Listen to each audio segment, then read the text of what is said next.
정부는 돈을 풀고 경제는 성장한다는데 왜 내 지갑은 계속 얇아지는 걸까요? 불편한 인플레이션의 진실. 아마도 많은 분들이 지금 이 질문을 마음속으로 되뇌고 계실 겁니다. 열심히 일하고 절약하는데도 물가는 치솟고 자산 가치는 불안정하게 느껴지는 현실 앞에서 우리는 혼란스럽습니다.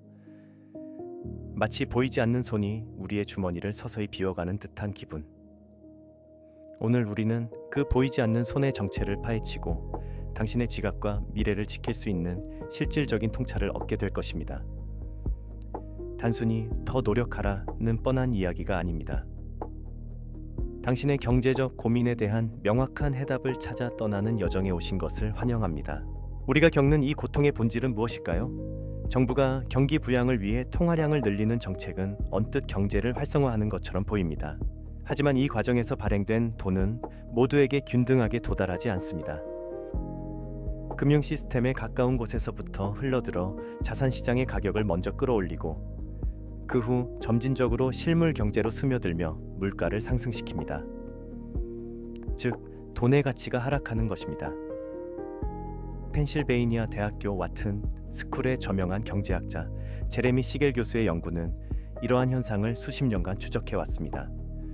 그는 1926년부터 2012년까지의 데이터를 분석하며 장기적으로 현금이나 채권 같은 명목 자산이 인플레이션에 의해 얼마나 심각하게 구매력을 잃는지, 그리고 주식이나 부동산 같은 실물 자산이 어떻게 인플레이션을 방어하고 오히려 실질 가치를 늘려왔는지를 명확히 보여주었습니다.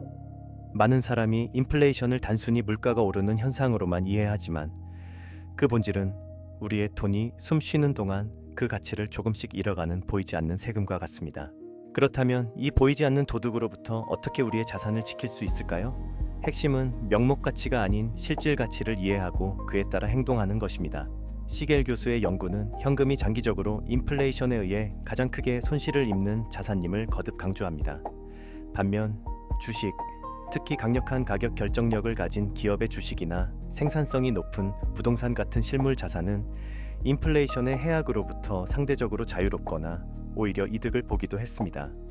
위대한 투자자 워렌 버핏은 이러한 통찰을 일찌감치 깨달았습니다.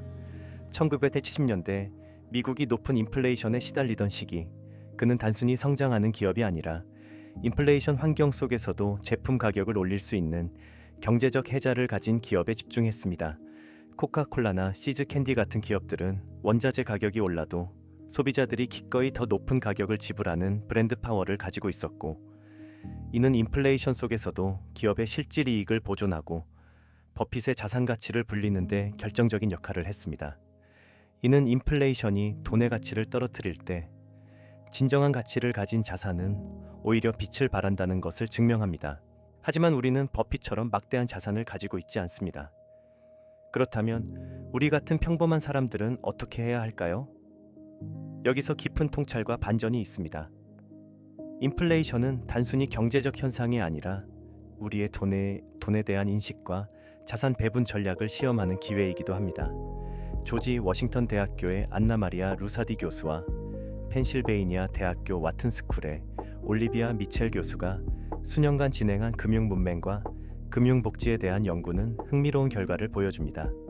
이들의 연구는 기본적인 금융 지식과 올바른 재정 습관을 가진 사람들이 예상치 못한 경제적 충격이나 인플레이션과 같은 환경 변화에 훨씬 더 유연하게 대처하고 장기적으로 더 나은 재정 상태를 유지한다는 것을 증명했습니다.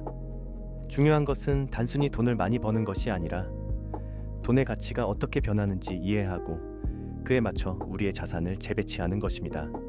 실물 자산에 대한 투자 외에도 고정금리로 빌린 생산적인 부채는 인플레이션으로 인해 그 실질 부담이 줄어드는 역설적인 효과를 낳을 수 있습니다.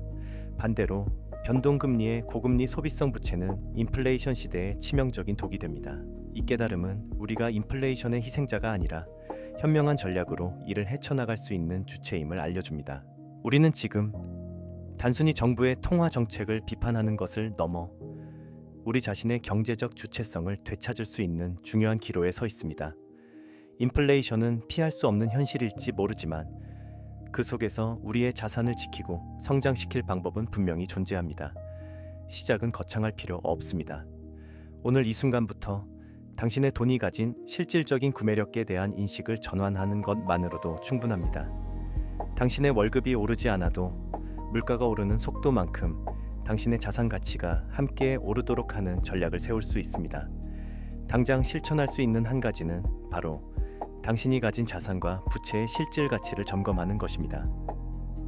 그리고 앞으로 돈을 벌고 쓰는 모든 순간에 이 돈의 미래 구매력은 어떠할까? 라는 질문을 던져보는 것입니다. 이 작은 질문 하나가 당신의 재정적 미래를 완전히 바꿀 수 있는 첫걸음이 될 것입니다. 당신의 지갑은 더 이상 누군가에게 조용히 털리는 대상이 아닙니다. 현명한 지식과 행동으로 당신의 돈은 비로소 진정한 가치를 찾아갈 것입니다.